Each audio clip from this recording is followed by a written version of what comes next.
हर संख्या में देखे जाते हैं, लोग भी देखते हैं, बड़े से लेकर के छोटे से लेकर के। और आप भी जानते हैं कि बहुत बहुत बड़े बड़े तो प्लेटफॉर्म के कोई भी बिजनेस हो, स्टडी हो, या जैसे कि ट्रीटमेंट का भी हो, या फिर भी जैसे आप लोगों को बताया था मैकेनिक भी चीज़ें हों, तो सारी चीज़ें अब अप्रूवल की जाती है डिजिटल ऐप पर, जैसे कि इंस्टाग्राम हुआ, फेसबुक हुआ, यूट्यूब हुआ। तो यूट्यूब पर बहुत मैथ वाले बाबा बहुत ज़्यादा फेमस हैं। मैं सबसे पहले इनका नाम जानना चाहूँगा। मेरा नाम रोहित मिश्रा है और मेरा एक संस्था चलता है आर्मी एजुकेशन हब, जो मैंने लगभग यही 2018 से जर्नी स्टार्ट किया। और 2018, 19, 20, 21, 22 और कोरोना के दौरान जो भी था, मैंने आज तक 2024 तक मैंने अच्छा परफॉर्मेंस किया। जो अकेडमी वाले बच्चे 9 से 12 तक, मैंने हाई स्कूल में रिजल्ट 95, 96, 97 तक दिखाया।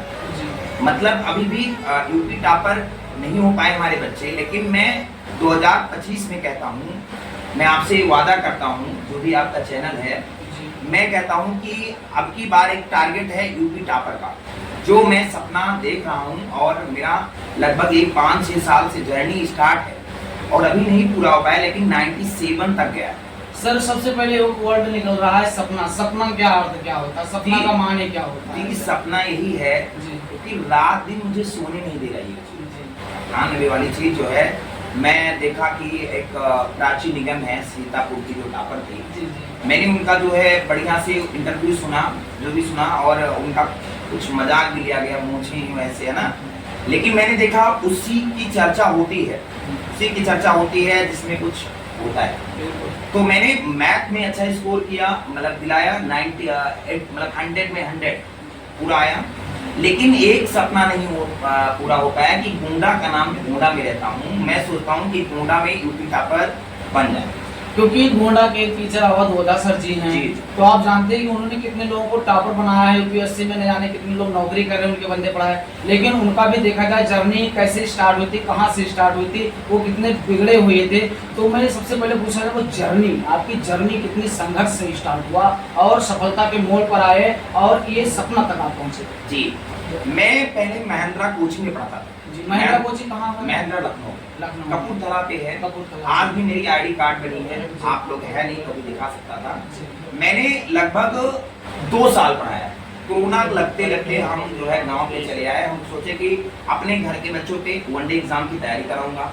वनडे एग्जाम की तैयारी कराया मैंने, बहुत साल, 2-3 साल लगे। फिर उसके बाद मैं सोचा कि ज़्यादा बेटर रहेगा अपने गांव पे या अपने डिस्ट्रिक्ट में कोचिंग सेंटर डालें, क्योंकि यहाँ के बच्चे अगर जागरूक होंगे तभी हमको सब बेनिफिट मिलेगी और मेरा नाम भी होगा। सबसे बड़ी बात, लखनऊ में मेरी अभी भी रोहित सर के नाम से कोचिंग चलती थी, इंडिविजुअल मैथ, और महिंद्रा से अलग हुए और 2 साल बाद मैथ मैंने पढ़ाया। तो आपके नाम से चल रही होगी, तो आप छोटे भी? हाँ, मैंने अभी भी एक सर है जो है मनीषो मैट्रिक, जानते होंगे, लखनऊ में है मनीषो मैट्रिक। मैंने उनके पूरे जबरदस्त जितना भी नोट्स वगैरह देखा है, तो मैंने भी सोचा कि जब मैं पढ़ सकता हूँ तो मैं अलग ही कोचिंग खोल सकता हूँ। फिर वहाँ मैंने की, और अवध ओझा की बात हुई सर, मैं इनको सबसे प्रणाम करना चाहता हूँ। ऐसे हमारे गोंडा में ऐसे महान टीचर, जैसे कहता हूँ कि अवध ओझा के बारे में बहुत कुछ कह सकता हूँ, बहुत अच्छे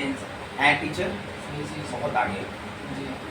मैं आपसे ये भी पूछना चाहूँगा कि आप किस कॉलेज से आप पढ़ाई किए? जी, मैं ड्यू से, किरोरी मल मेन कैंपस जो है दिल्ली से, मैंने एमएससी किया। और पहले तो बीएससी, बहुत जर्नी, बहुत यार, बहुत दुखी मैंने फ्री में ऐसे। थोड़ा सा, जैसे कि लोग बीएससी करते हैं लेकिन बीए पर क्यों ज़्यादा सा डिपेंड हो जाते हैं, एमएससी क्यों नहीं करते? एमएससी लोग कहते हैं कि टफ होती है, खासकर हमने भी किया क्रिश्चियन कॉलेज से, तो एमएससी सच में टफ होती है। हमारा 3rd ईयर में बैग भी लग गया था, फिजिक्स में हमारा बैग भी लगा हुआ है जी। तो क्या है सही चीज़ है? नहीं, ऐसा नहीं है। जिसमें आप रिदम के साथ तैयारी कर रहे हैं, अगर बीए कर रहे हैं तो ऐसा बीए है कि बढ़िया वाली चीज़ है, बीए भी बहुत ज़बरदस्त है। बस हमारा एक कदम था बीएससी करने का, और बीएससी के मेरा अच्छा खासा स्कोर था। इसमें आप जानते होंगे कि 2021 से 20 में आपका परसेंटाइल होता था। आपको ड्यूस में चले जाएंगे तो आपको हाँ उस पर होता था। तो मेरा 95, 96, 98, मेरा मैथ में 98 था। एक सपना था, पहले से ही रिकॉर्ड मैंने इंटर में बनाया था। फिर एडमिशन बीएससी में हुआ, फिर एमएससी में मैंने तो वहीं से किया और अच्छा खासा स्कोर लगभग 89% हमारा एमएससी में आया। जी मैं पूछना चाहूँगा कि आप यूपीएससी में ऐसा कोई बच्चा है कि आपको एक टारगेट लग रहा है कि इनको अच्छे से सही से स्टडी दी जाए तो ये क्वालिफाई कर सकता है, ऐसा कोई बच्चा लग रहा है? हाँ, मैंने अभी बताऊँ मेरे यहाँ के एसएससी आपके कोचिंग में? हाँ बता रहा हूँ। मैंने तो तैयारी वनडे एग्जाम की, अभी यूपीएससी का सपना नहीं देखा मैंने, अभी मेरी संस्था नहीं चल रही है। बस एक इंस्टीट्यूट है आपकी एसएससी हुआ और बैंक एग्जाम हुए, यूपी पुलिस हुआ।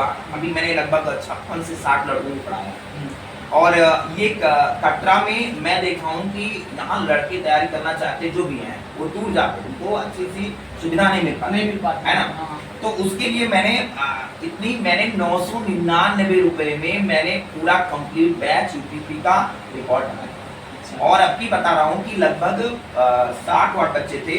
उसमें आपको बताना चाहता हूँ, आपको विश्वास के साथ दिलाना चाहता हूँ कि इसमें 25 से 30 लड़के हमारे हो जाएंगे। हाँ होगा पक्का, क्योंकि मैंने उनको पढ़ाया है और वो भी मैंने किया था 135 घंटे मैंने एक रिदम बनाया था कि 135 घंटे में पूरा मैं कंप्लीट करवा दिया 999। अब ऐसा नहीं कि हम किसी तरीके से पढ़ाए, लेकिन बैठा कि जब हमारे स्टूडेंट कहें पागल हो जाएंगे सब छोड़ दीजिए। देखो बच्चों को भी शेड्यूल नहीं बनाना चाहिए, टाइम टेबल नहीं बनाना चाहिए, टीचर को भी बनाना चाहिए। उन्होंने ये चीज़ कहा है तभी तारीफ होकर कह रहे हैं कि 25 से 30 बच्चे हमारे सिलेक्शन में आएंगे जरूर, है ना सर जी? सर मैं आपसे पूछना चाहूँगा कि आपकी जैसे कि इनकम कितनी हो जाती होगी, कितनी फीस रखती है बच्चों की? सर इनकम की बात तो मैं बताऊँ, मैं 9 से 12 तक जो पढ़ाता हूँ, मेरे बच्चे ऐसे भी हैं बहुत गरीब भी आते हैं, मैं फीस नहीं लेता। सबसे बड़ी बात, मैंने आप देखोगे 500 रुपए में 3 सब्जेक्ट पढ़ाता, जो भी सत्यता है मेरी। लेकिन जो बच्चा इसमें भी इतराता है कि नहीं सर नहीं दे पाऊंगा, मैं फीस फ्री कर दूँगा। ये थोड़ा सा कैमरामैन से बोलूँगा बैकग्राउंड तो क्या ऐसा आपने सुना है, देखा है, ऐसा हुआ है? हुआ है, सही में हुआ करना चाहे हम बिल्कुल सही, सब बातें सब निकलेगी सर। चलो बहुत सही है सर। मैं आपका चरण स्पर्श करना चाहता हूँ क्योंकि गुरु से बढ़कर कोई नहीं हो सकता और गुरु के चरणों में हम भी रहे हैं, हमसे काफ़ी सीनियर हैं, अभी भी हम निकल करके बैकग्राउंड में आए हुए हैं, काफ़ी ज़्यादा एक्सपीरियंस भी नहीं हुए हैं, हमारे भी सब्जेक्ट में बैक भी लगी हुई है और आप भी जानते हैं कि जर्मनी के बारे में कुछ संघर्ष के बारे में आपको जानना चाहते हो क्योंकि बहुत इंटरेस्टिंग लग रहा है कि आपका संघर्ष होगा। यही मेरा जो है हाई स्कूल और इंटर मैंने टाउनशिप से जी, टाउनशिप कौन रहा? मैंने फिर बीएससी जो है किरोरी मल मतलब दिल्ली यूनिवर्सिटी से किया, ठीक है। आप नाम सुने होंगे गगन प्रताप, मेरे सबसे बड़े सीनियर थे, जैसे कहने का मतलब वो गगन प्रताप हमको वहाँ तक पहुँचाए। जो भी सत्य है कि आप किसी की जर्नी हमें कहेंगे चलो सर आप भैया वहाँ करवा लो, तो मैंने गया बीएससी वहीं से किया। संघर्ष ये था कि मैंने इंटर की ये बात बताऊँ कि गोंडा में 15 किलोमीटर साइकिल चला के जाता था। हमारा घर एक कटरा के पास पड़ता है, गंडाही में पड़ता है, गंडाही से 15 किलोमीटर काम से 15 से आना 15 ना। मैंने कोचिंग किया था, कोचिंग जो है फिजिक्स का और केमिस्ट्री का। तो सुबह कोचिंग थी, फिर शाम को रहते थे हम, 15 जाएं 15 आए, 30 किलोमीटर। फिर हम सोचें इतना देर क्या करेंगे, चलो फिर 15 आए, फिर लगभग मैक्सिमम जो है 60 किलोमीटर साइकिल चलाते हैं, जो भी सत्य है और इसमें कोई मतलब मतभेद नहीं है। मैं 60 किलोमीटर साइकिल चलाया और मैं कभी कभी मंथली फीस जो आज मैं देख रहा हूँ वही कंडीशन आज भी है। मैं भी मंथली किसी टीचर से पढ़ा तो मैं नहीं दे पाया, 1.5 महीने 2 महीने मैंने कहा बाबू अगर फीस नहीं है तो रोहित सर के यहाँ तुम फ्री पढ़ सकते हो, कभी भी फीस के लिए बताएंगे तो हमें कुछ भी कर सकते हो दर्जे। मैं कभी आपके ऊपर वो भावनाएं उतरी हैं तो आप इस चीज को समझ सकते हो। मेरा आए ना, मैं बता रहा हूँ मेरा उतना आए कि मेरी एक छोटी मोटी बुलेट है जो बता रहा हूँ, अगर मेरा तेल आ जाए, यही कहते हो आप, कुछ लोग खाने के लिए जीते हैं, कुछ लोग जीने के लिए खाते हैं। हाँ, मेरी बुलेट का तेल आ जाए, मैं अगर महीने का कुछ भी छोटा छोटा इनकम कमा लूं, बस मेरा बच्चा पढ़ता रहे, वो भी फ्री पढ़ता रहे। मैं फ्री पढ़ाना चाहता हूँ पूरे भारत में। मैं सोचता हूँ कि हर जगह शिक्षा मिल रही है। आपके पेरेंट्स की बैकग्राउंड कमजोर थी सर? जी हमारे पापा जो है बैकग्राउंड मेरी बहुत कमजोर है। जैसे कहता हूँ कि पापा हमारे जो है पहले बिजनेस थे, छोटे मोटे किराना स्टोर जो था, किराना स्टोर था। और उसको बिजनेस नहीं हम कह सकते, उसको हम जीवन यापन कह सकते। बस यही और ज़्यादा नहीं थी। और थोड़ा जो पेयरलेस चला था उसमें थोड़ा काम करते थे पापा, तो वो भी नहीं है। अब बिजनेस करते हैं। जैसे कि एक चीज़ ये भी होता है बिजनेस और जैसे कि जीवन यापन में बहुत फर्क होता है ना। जैसे कि बिजनेस ये चीज़ें होती हैं, सरकारी नौकरी ये चीज़ें होती हैं। लोग सरकार हमारे पिछले वर्ड में या स्पीच में अपने कहा था कि जो ठेला लगाता है वो भी रोजगार है भाई। तो रोजगार में और फिर भी उसमें अंतर नहीं है, जो तो जीविका में जा रहा है ना। रोजगार वो होती है कि सरकार की तरफ से कोई वैकेंसी निकले, बच्चा पढ़ करके पास हो जाए और कहीं कोई शहर जाना चाहता है या कहीं घूमना चाहता है, कोई चीज लेना चाहता है, ठीक है, तो कैसे कर पाएगा? क्या ठेला वाला ऐसे कर सकता है? कोई काम छोटा है बड़ा नहीं होता, इसको मैं मान रहा हूँ। लेकिन सर इसमें जैसे कहा जाता है रोजगार और जीविका में अंतर है नहीं। क्या आप एक ठेला वाले को रोजगार कह सकते हैं कि जीविका कह सकते हैं? ये रोजगार नहीं कह सकते हैं। 1 मिनट प्लीज, गाड़ी को विराम देंगे, थोड़ा